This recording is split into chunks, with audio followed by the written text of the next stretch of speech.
Bonjour à tous, c'est Julia, j'espère que vous allez bien. Moi je suis très contente de vous retrouver dans cette nouvelle vidéo puisque je vous présente enfin ma pile à lire pour le Ice Cream Summer Challenge qui est un challenge livresque qui consiste à lire des livres dans des menus et des sous-catégories en lien avec l'été.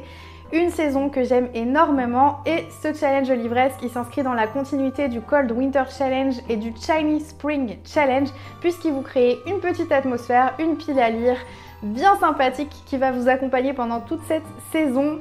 Et ce challenge il est organisé par Kevin de la chaîne Mister Kev. Je vous mets bien entendu le lien dans la barre d'infos. On va pouvoir commencer. En tout j'ai 12 livres pour toutes ces catégories liées à ce challenge qui est juste trop bien. J'ai trop hâte de commencer. Donc on commence avec le premier menu. C'est parti. Et on commence avec la première catégorie de ce menu qui est le calme au réveil des marmottes, puisqu'ici il faut lire un livre en lien avec soit les animaux, l'évasion ou le développement personnel. Et j'ai trouvé un livre génial pour ça qui est Kra, écrit par John Crowley aux éditions La Talente. Et c'est un livre qui va nous parler donc d'animaux mais aussi d'évasion. Et c'est un livre qui est très philosophique. C'est un livre qui a reçu le Grand Prix de l'imaginaire en 2021 et c'est une fantaisie philosophique qui est issue de la littérature américaine qui va nous raconter l'histoire d'une corneille. Le contexte de cette histoire, c'est un monde pollué, ravagé, post-apocalyptique où on va découvrir une corneille qui va raconter ses nombreuses vies et ses nombreuses morts à un être humain. Les critiques de ce livre sont excellentes, c'est décrit comme une envolée lyrique, philosophique et poétique, tout ça mêlé à de la fantaisie. Moi j'adore ce style littéraire, la fantaisie. Alors le côté philosophique, je sais pas ce que ça va donner parce que j'ai encore jamais eu l'occasion de tester ce mélange de styles littéraires. Mais en tout cas, le livre me fait très envie, j'ai hâte de vous en reparler. La deuxième catégorie de ce challenge s'intitule Se prélasser sur la plage, où ici on vous invite à lire un roman de plage ou quelque chose dans votre zone de confort ou bien un livre qui parle de liberté. Et dans ma pile à lire, dans ma bibliothèque, j'avais un livre qui me faisait très envie. Il s'agit de Lulu et Nelson, puisqu'ici le tome 1 c'est Cap sur l'Afrique et on est en plein dans la thématique de la liberté. Ce livre il est réalisé par Girard Aumont et Néré et c'est l'autrice des carnets de Cerise qui est la petite fille qu'on voit juste là. C'est aux éditions Métamorphose et cette édition-là, elle est toujours excellente. Tout ce qui est proposé dans cette maison d'édition, ça ne m'a jamais déçue. Dans cette bande dessinée jeunesse, on va y suivre l'aventure de Lulu qui va partir en quête de liberté et qui va prendre un bateau pour se rendre en Afrique du Sud. C'est une petite fille qui fait partie d'un groupe de cirque qui va subir un incendie et qui va motiver ses intentions de partir en quête de liberté et de fuir un petit peu, j'imagine, cette vie qu'elle a pu mener. On va parler de cause animale, de tolérance et les illustrations sont plutôt belles. Je vous montre ça.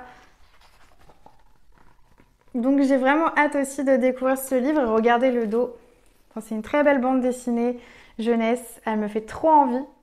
On arrive déjà à la troisième catégorie de ce tout premier menu qui est Promenade au champ des fleurs, où ici on pouvait lire un livre avec une couverture fleurie ou colorée ou bien qui traite d'écologie. Et pour ça j'avais envie de lire Et le désert disparaîtra qui est écrit par Marie Pavlenko et c'est aux éditions J'ai lu, puisqu'ici on est sur une thématique, c'est une fable écologique.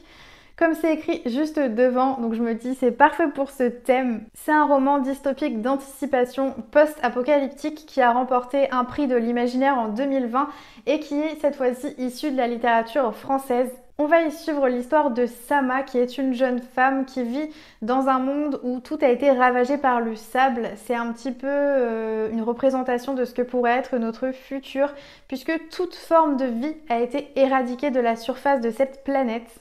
Et cette jeune Sama, elle vit dans une tribu nomade qui survit en chassant les arbres. Alors je ne sais pas trop comment ça se passe, mais en tout cas, ils les chassent pour revendre leur bois. D'après ce que j'ai pu lire, ouais c'est ça, traque les derniers arbres et vend leur bois pour survivre. Et Sama, elle veut devenir chasseuse d'arbres justement, sauf que c'est un métier qui est réservé aux hommes, donc elle va devoir se battre pour réussir à atteindre ses objectifs. C'est un récit qui serait contemplatif et ça m'intrigue beaucoup ce truc des arbres qu'il faut chasser. J'ai hâte de voir ce que ça va donner. En tout cas, c'est une autrice à best-seller puisqu'elle a écrit Un si petit oiseau et Je suis ton soleil, qui sont des livres qui ont cartonné aussi et que j'ai envie de découvrir. Donc je vais commencer par celui-ci cet été et je vous en reparlerai bientôt. Et on continue avec le deuxième menu de ce challenge, les plaisirs glacés de l'été. La première catégorie de ce menu, cette fois-ci, c'est Mélodie du camion de glace, puisqu'ici le principe c'est de lire un livre jeunesse ou un conte ou un livre poétique. Et j'ai envie d'y insérer La Petite Sirène de Anderson et Benjamin Lacombe qui est publié chez Albin Michel. Ce livre me fait envie depuis pas mal de temps et j'avais prévu de le lire mais je l'ai toujours pas lu. Mais c'est une pépite ce livre, il est vraiment, mais vraiment magnifique. Il a des illustrations juste à tomber par terre et il y a des nuances de bleu, de rose. C'est vraiment très beau. Et pour le coup, je trouve que pour l'été, c'est une super idée de lire ce livre. Il s'agit donc du conte de la petite sirène qui va nous plonger au plein cœur de l'océan. Et j'aime beaucoup la thématique des sirènes dans les univers de fantasy. Et la petite sirène, c'est un de mes Disney préférés. Est-ce que vous avez vu le film? Parce que j'ai envie d'aller le voir et je sais pas trop ce que ça donne, mais j'en ai entendu de bons avis. Et j'ai hâte de découvrir l'histoire originale de la petite sirène parce que c'est un livre en fait qui est plutôt sombre de base et avec le style de Benjamin Lacombe, ça promet d'être super bien illustré. Parce que c'est vrai que la petite sirène, c'est une histoire qui est très romancée aujourd'hui, mais à la base, c'est une histoire ultra tragique. Parce que quand on y réfléchit, c'est quand même un personnage qui va renoncer à sa faculté de parler, qui va renoncer à ses origines, à ce qu'elle est intrinsèquement, puisqu'elle va changer complètement d'identité, de nature. Et en y réfléchissant, c'est extrêmement triste de faire ça par amour. Je vous montre une dernière illustration pour la fin. La deuxième catégorie de ce challenge, c'est sorbet et crème glacée, où ici on vous propose de lire une romance. J'en lis pas beaucoup, mais j'en ai trouvé une qui me fait très envie. Il s'agit donc de The Love Hypothesis qui est écrit par Ali Hazelwood aux éditions Hauteville. Et là, c'est une couverture collector, il y a même un jaspage. Le livre est très très beau, il donne envie de lire pour l'été, je trouve. Et l'histoire est assez originale puisque c'est une comédie romantique qui mélange une histoire d'amour et de science. C'est un livre qui serait intelligent et romantique où on y suit un personnage féminin qui va se baser sur des faits scientifiques pour essayer de comprendre ces histoires d'amour d'après ce que j'ai pu comprendre. Au dos du livre, on a hypothèse, un nom commun, supposition ou tentative d'explication faite sur la base de preuves limitées servant de point de départ à des recherches plus poussées. Exemple, d'après les informations disponibles et les données collectées à ce jour, mon hypothèse est que plus je me tiens éloignée de l'amour, mieux je me porte. Donc on va avoir une scientifique en herbe qui va nous raconter ces histoires d'amour et tenter de comprendre ce phénomène curieux. On y suit Olive Smith qui est donc étudiante en 3e année de doctorat et il y a une critique au dos du livre qui donne très envie. C'est une licorne de roman, mariage subtil entre le profondément cérébral et le délicieusement rêveur. C'est un phénomène TikTok. Alors, je lis jamais de phénomène TikTok habituellement, j'avoue que je m'en méfie un petit peu. Mais là, pour le coup, je le sens plutôt bien. On en reparlera de toute façon. On arrive à la troisième catégorie de ce menu qui est gelée de cerveau au granité. Ici, on vous propose de lire un livre avec des frissons ou quelque chose de frais ou un petit livre. Et j'ai justement le livre qui correspond à tous ces éléments. Il s'agit donc de Blackwater qui est écrit par Michael McDowell et c'est aux éditions Monsieur Toussaint l'ouverture. Et là, j'ai le tome 2 que je vais lire cet été parce que je viens de lire le tome 1 tout récemment et ça a été un immense coup de cœur. J'ai adoré cette histoire, mon Dieu, j'ai hâte de vous en parler parce que je ne m'y attendais pas du tout à autant aimer. C'est vrai qu'on en entend beaucoup de bien, donc je me doutais que c'était pas mal, mais c'est pas trop mon style généralement ce type de livre, mais alors là, c'était juste trop bien. Donc, j'ai hâte de découvrir le tome 2. En plus, les couvertures sont ultra jolies, je trouve, et pour le prix, elles sont à 8,40 €. On est vraiment sur un prix de livre de poche classique, malgré qu'il y a un travail d'édition juste trop bien fait. Blackwater, c'est une série fantastique et historique qui nous raconte l'histoire des Cascade, une famille de l'Alabama, puisque c'est issu de la littérature américaine. Et il va se passer des éléments très bizarres, un peu inexpliqués, mais tout le monde fait comme si de rien et c'est vraiment très particulier comme ambiance. Dans le tome 1, il se passe quelques éléments très fantastiques, je ne vais pas vous spoiler, mais en même temps, c'est tellement bien écrit, tellement bien fait, que ce qui se passe qui n'est pas réel, qui ne devrait pas arriver, on a presque l'impression que c'est pas surnaturel, tellement c'est bien raconté. C'est une saga qui est plutôt mystérieuse et inquiétante. Et je ne saurais pas vous expliquer le pourquoi du comment, mais c'est très addictif. Ces livres, c'est de la sorcellerie, très clairement, parce qu'on est vraiment happé dans l'histoire et c'est difficile d'en ressortir. On passe maintenant au troisième menu, rayon de lune estival. La toute première catégorie, c'est soirée de fête pour la musique, où ici on vous propose de lire un livre qui parle de musique, d'art ou un roman choral. Et j'avais découvert ce roman il y a pas longtemps qui est Forgery of Roses de Jessica S. Olson aux éditions Big Bang. Et là on est en plein dans la thématique de l'art justement, donc j'ai envie de le classer dans cette catégorie. On est sur de la fantaisie gothique, donc déjà rien que ça, moi, ça me suffit pour me donner envie de le lire. On va y suivre donc Mira, le personnage de l'histoire, qui possède un don lié à l'art puisque ses portraits ont la faculté de pouvoir modifier le corps de ses modèles. Apparemment, on est donc sur une romantécie avec des secrets dans un manoir et rien que ça, ça me suffit vraiment amplement. Donc j'ai hâte de découvrir cette histoire et l'intérieur, c'est illustré. On a cette ambiance gothique. C'est juste trop beau. Donc je vous en reparlerai aussi bientôt. C'est un de ceux qui me fait le plus envie. On passe à la catégorie feu nocturne de l'arc-en-ciel où ici on peut lire une fantaisie ou quelque chose qui parle d'inclusivité ou de célébration. Et j'ai choisi d'y mettre La fille de la déesse de la lune. Et regardez ce livre, il est juste magnifique. En plus, on a une lune juste là qui rappelle le menu, le troisième menu qui est rayon de lune estival. Et les pages sont roses. Et ça, c'est super cool aussi d'avoir des pages colorées. Je trouve que ça rajoute un petit truc sympa au livre. En tout cas, c'est de la fantaisie. Et on a une carte aussi au démarrage avec des noms de lieux qui donnent envie de rentrer dans l'histoire comme Royaume Céleste, Désert d'Or, Royaume des Démons. Ça a l'air trop bien. Franchement, j'ai cette histoire, mais elle me donne trop envie. Le côté lunaire du livre, ça m'inspire beaucoup. Dans cette histoire, on va parler de déesses, de royaumes et de mythologie. Et on va y rencontrer la déesse de la lune qui serait restée captive. D'après le synopsis de l'histoire, cette fameuse déesse de la lune, elle aurait volé un élixir d'immortalité à un empereur céleste et c'est pour ça qu'il l'aurait exilée. Et sa fille, depuis, elle mène une existence cachée. Jusqu'au jour où les pouvoirs de cette héroïne vont refaire surface, ce qui fait qu'elle va devoir partir à l'aventure et affronter des créatures légendaires. Et qu'est-ce que ça fait rêver ce thème céleste ? Ça donne envie, en plus pour l'été, j'aime bien lire des trucs comme ça avec un côté lunaire. Donc je me dis, pourquoi pas le découvrir pendant cette période de l'année. Ce livre, il nous fera voyager dans un univers asiatique empreint de magie et de mythes fabuleux avec des dragons ou encore des sortilèges.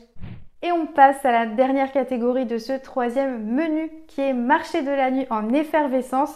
Puisqu'ici, l'idée, c'est de lire un livre populaire sur une romance ou une rencontre. Et j'ai trouvé le livre qui me semblait parfait pour ça. Il s'agit donc de L'Or Olympus, qui est la série Phénomène sur Webtoon, écrite par Rachel Smith aux éditions Hugo, bande dessinée. Et ce livre, j'avais prévu de le lire à la Saint-Valentin. Et je ne l'ai pas fait, donc je me dis que c'est le moment de le ressortir. Il me fait ultra envie. Il s'agit d'une réécriture contemporaine de la célèbre histoire entre Hadès et Perséphone. Et à l'intérieur, on a de très belles illustrations avec des teintes toujours très bleutées et roses. Et ça donne un résultat juste magnifique. Ça a l'air assez court à lire, donc je me dis parfait pour cet été. C'est donc une romance où on va rentrer dans le monde des dieux. Et je me dis, le côté entre Hadès, le roi des enfers, et Perséphone, la déesse du printemps, c'est ultra romantique. Donc j'ai hâte de découvrir cette histoire. Et on arrive au dernier menu de ce challenge qui est Bienvenue dans la boutique de souvenirs. La première catégorie s'intitule « De nouvelles photos pour l'album » puisqu'ici on vous propose de lire un beau livre qui a une belle couverture ou un graphique ou une nouveauté. Et franchement, je pense que c'est le plus beau livre que j'ai en ce moment. En tout cas, c'est un des derniers livres que j'ai trouvé et je le trouve magnifique. Il s'agit donc de l'édition collector du Prieuré de l'Oranger qui est écrit par Samantha Shannon aux éditions de Saxus. Et en plus, c'est une fantaisie que je voulais lire l'été parce qu'il y a un côté rayonnant dans cette fantaisie, mais le livre est juste magnifique. C'est de l'heroic fantasy qui va nous parler de religion, de politique ou encore de dragons. C'est un univers qui serait riche et magique et souvent il est comparé à Game of Thrones, donc ça me donne super envie. Je sais qu'il y a le tome 2 aussi qui est magnifique. De toute façon, c'est une édition de Saxus qui fait de très beaux livres en général. Et cette histoire, elle a l'air assez complexe et il y a l'air d'avoir beaucoup de détails, d'infos. Je pense que c'est vraiment une pépite pour les fans de fantasy, ce livre. Il s'agit d'un monument de la fantasy qui se passe dans un monde divisé où un ennemi va se réveiller. Et je vous ai pas montré le dos du livre qui est comme ça. Enfin, si vous aimez les dragons, je pense que vous allez être servi. Moi, c'est un petit peu ce qui me motive à lire ce livre. Et on arrive déjà à l'avant-dernière catégorie qui est « Souviens-toi l'été dernier » où ici on vous propose de lire un livre avec des secrets. Et je suis trop contente de pouvoir y intégrer Steam Sailors de E.S. Green qui est l'héliotrope publié chez Gulfstream. Et au dos du livre, on peut y lire « Laissez-vous porter par les vents à bord de l'héliotrope pour un voyage inoubliable ». Et ce livre, il fait juste rêver. On est sur un univers de steampunk et c'est juste magnifique. Il y a une carte aussi, juste là. Ce livre, il a remporté un prix de l'imaginaire, quelque chose, je sais plus exactement quoi, mais il a l'air juste génial. Et si j'ai choisi d'intégrer ce roman dans cette catégorie, c'est parce qu'on va y suivre un groupe de pirates qui vont voyager dans le ciel à la recherche de secrets et de clés disséminées dans l'univers qui mèneraient à la cité des alchimistes. C'est un voyage extraordinaire avec un côté très Jules Verne pour ce côté steampunk avec un bateau qui flotte dans le ciel. Et ça, c'est clairement ce genre d'histoire qui me fait rêver, qui me donne envie de partir à l'aventure dans les livres et ça va me faire un petit peu retomber en enfance. C'est un côté aussi un peu Ghibli, je trouve. Donc j'ai hâte de lire ce livre. La dernière catégorie de ce challenge, c'est la carte postale et le souvenir d'ailleurs. Ici, le principe, c'est de lire quelque chose qui soit nostalgique pour nous. Et pour moi, j'ai choisi donc d'y mettre Hachi et Maruru, Chat des rues, écrit par Yuri Sonoda aux éditions Doki Doki. Ce serait un petit manga touchant où on va suivre l'histoire de deux chats de rue. On va suivre donc leur quotidien, leurs petites aventures. Ça a l'air tout mignon, mais ça parle aussi de la survie des animaux dans la rue, de la faim, du froid, etc. Donc j'ai hâte de le lire et je me dis pour finir en beauté ce challenge, c'est parfait. Ça a l'air tout mignon. Et au niveau des illustrations, on n'a que des chats du coup. Donc il faut aimer quand même les chats, sinon ça va être compliqué. Donc voilà, on a quand même des personnages humains à l'intérieur, j'ai l'impression. Mais ça a l'air tellement mignon. Quand il y a une panne de lecture, il faut lire ce livre, je pense. Donc je vous en reparlerai prochainement. Et voilà, c'est tout pour cette vidéo sur le Ice Cream Summer Challenge. J'ai adoré vous parler de tous ces livres puisque pour moi, les challenges saisonniers, c'est ultra motivant pour lire, ça donne envie. C'est toujours un plaisir de découvrir les catégories créées par les créateurs de ces challenges. Et n'oubliez pas de me dire en commentaire si vous avez déjà lu certains de ces livres ou si certains vous font envie. Je serais ravie de vous lire. Et si jamais vous avez aimé cette vidéo, n'hésitez pas à vous abonner et à liker la vidéo. Et nous, on se retrouve très vite dans une prochaine vidéo. Je vous souhaite de merveilleuses lectures et je vous dis à bientôt!